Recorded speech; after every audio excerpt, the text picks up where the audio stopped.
Friends, ദീപാവലിയായിട്ട് ഞാൻ ഇന്നൊരു sweet ഡിഷാണ് പ്രിപ്പയർ ചെയ്യാൻ പോകുന്നത്. അപ്പം നമുക്കിന്ന് ബൂന്തി ലഡു എങ്ങനെയാണ് പ്രിപ്പയർ ചെയ്യുന്നതെന്ന് നോക്കാം.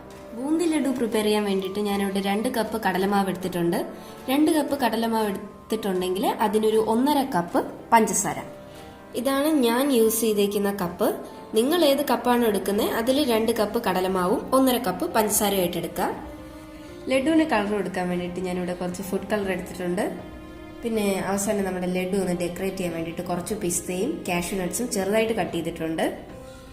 പിന്നെ ഷുഗർ സിറപ്പ് പ്രിപ്പയർ ചെയ്യുമ്പോൾ ഒരു ഫ്ലേവർ കൊടുക്കാൻ വേണ്ടിയിട്ട് കുറച്ച് കാർഡമം.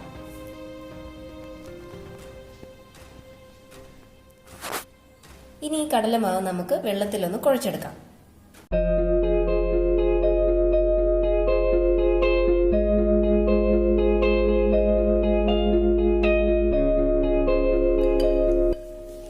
കപ്പ് കടലമാവിന് 1.5 കപ്പ് വെള്ളം എന്നുള്ള രീതിയിലാണ് ഞാൻ ഇവിടെ എടുത്തിരിക്കുന്നത്. കട്ടയില്ലാണ്ട് വേണം നമ്മൾ ഈ മാവ് കലക്കിയെടുക്കാൻ.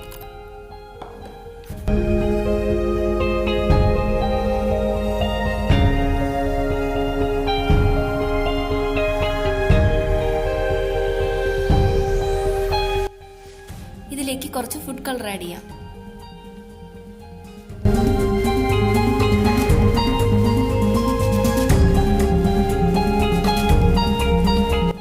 അടുത്തതായിട്ട് ഷുഗർ സിറപ്പാണ് നമ്മൾ പ്രിപ്പയർ ചെയ്യാൻ പോകുന്നത്. അതിന് വേണ്ടിയിട്ട് ഞാനിവിടെ 1.5 കപ്പ് ഷുഗറിന് 1 കപ്പ് വെള്ളമാണ് ആഡ് ചെയ്യുന്നത്. അതിലേക്ക് കുറച്ച് ഏലക്കയും കൂടെ ആഡ് ചെയ്ത് 1 സ്ട്രിങ് കൺസിസ്റ്റൻസിയിൽ നമുക്കിത് എടുക്കാം.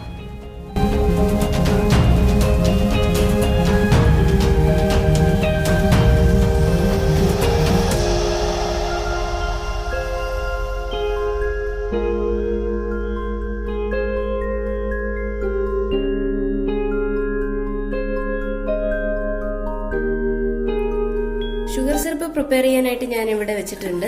ആ ടൈമിൽ തന്നെ നമുക്ക് ബൂന്തി ഫ്രൈ ചെയ്തെടുക്കാം. ഓയിലിന്റെ കൂടെ ഞാൻ 2 ടേബിൾ സ്പൂൺ നെയ്യ് കൂടെ ചേർത്തിട്ടുണ്ട്. അപ്പൊ നമ്മൾ ബൂന്തി ഫ്രൈ ചെയ്തെടുക്കുമ്പോൾ അതിൽ നെയ്യിന്റെ ഒരു ഫ്ലേവർ കൂടെ ഉണ്ടാവും. ഇനി നമുക്ക് ബൂന്തി ഫ്രൈ ചെയ്തെടുക്കാം.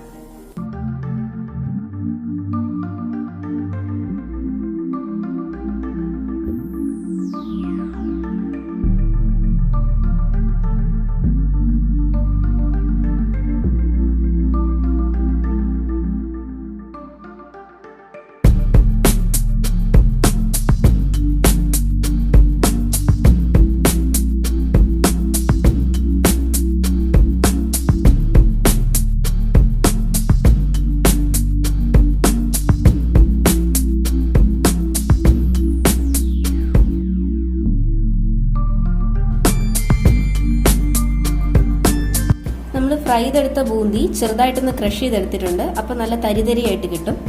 ഈ ക്രഷ് ചെയ്തെടുത്ത ബൂന്തി നമ്മൾ ഇനി ഷുഗർ സിറപ്പിലോട്ടാണ് ആഡ് ചെയ്യുന്നത്. അങ്ങനെ നമ്മുടെ ഷുഗർ സിറപ്പ് 1 സ്ട്രിങ് കൺസിസ്റ്റൻസിയിലായിട്ടുണ്ട്. ഇനി നമുക്ക് ബൂന്തി ഇതിലേക്ക് ആഡ് ചെയ്യാം.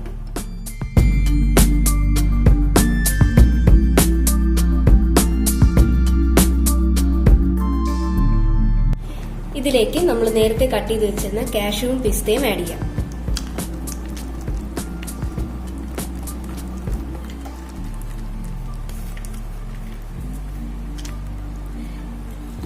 ഒരു 2-3 മിനിറ്റ്സ് ചെറിയൊരു ലോ ഫ്ലെയിമിൽ വെച്ചിട്ട് നമ്മൾ ഇതൊന്ന് മിക്സ് ചെയ്ത് കൊടുക്കണം.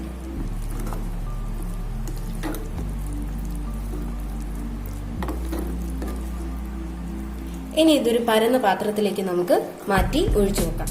ഷുഗർ സിറപ്പ് ബൂന്തിയിൽ നല്ലപോലെ അബ്സോർബ് ആയിട്ടുണ്ട്. ഇനി ചെറിയ ചൂടിൽ തന്നെ നമുക്കിത് ബോൾസ് ആയിട്ട് ഉരുട്ടിയെടുക്കാം. ബോൾസ് ആയിട്ട് ഉരുട്ടിയെടുക്കുന്നതിന് മുന്നേ നമ്മൾ കയ്യിൽ കുറച്ച് നെയ്യ് തടവിയതിന് ശേഷം വേണം ബോൾസ് ആയിട്ട് ഉരുട്ടിയെടുക്കാൻ.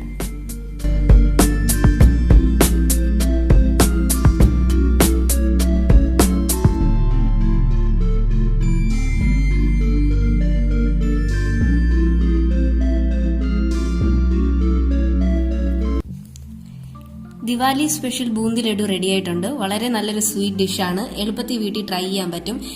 സാധാരണ ഒരു ബൂന്തി ലഡു ഒക്കെ നമ്മൾ ബേക്കറിയിലൊക്കെ പോയി വാങ്ങുകയാണെങ്കിൽ ഭയങ്കര കോസ്റ്റ്ലിയാണ്. പക്ഷേ അതിന്റെ പകുതി പോലും വേണ്ട നമുക്ക് ഇത്രയും ലഡു വീട്ടിൽ തന്നെ പ്രിപ്പയർ ചെയ്തെടുക്കാൻ പറ്റും. അപ്പൊ എല്ലാവരും ദിവാലി ആയിട്ട് വീട്ടിൽ ബൂന്തി ലഡു പ്രിപ്പയർ ചെയ്ത് നോക്കുക. ഇഷ്ടപ്പെടുകയാണെങ്കിൽ ലൈക്ക് ചെയ്യുക, ഷെയർ ചെയ്യുക, സബ്സ്ക്രൈബ് ചെയ്യുക. ഹാപ്പി ദിവാലി. അടുത്ത വീഡിയോയിൽ കാണും വരെ ബൈ.